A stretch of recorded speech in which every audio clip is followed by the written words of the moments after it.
Hello नमस्ते।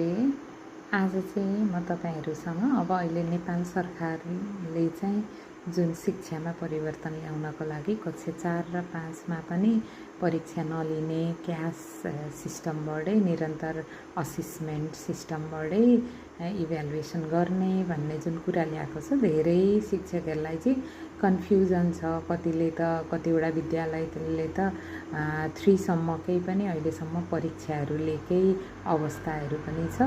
अब झन् 5 सम्म पुग्नुपर्ने भइसक्यो, परीक्षा लिन नपाइने भइसक्यो।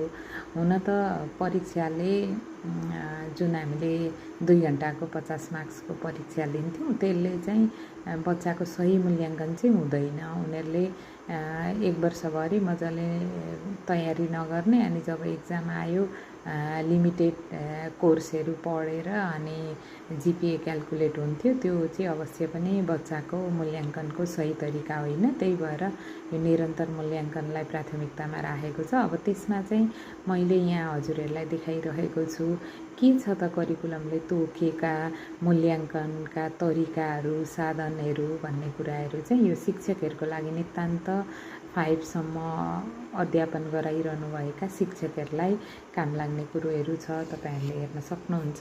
यहाँनिर चाहिँ अवलोकन, मौखिक कार्य, लिखित कार्य, कुराकानी, छलफल, योजना, परियोजना,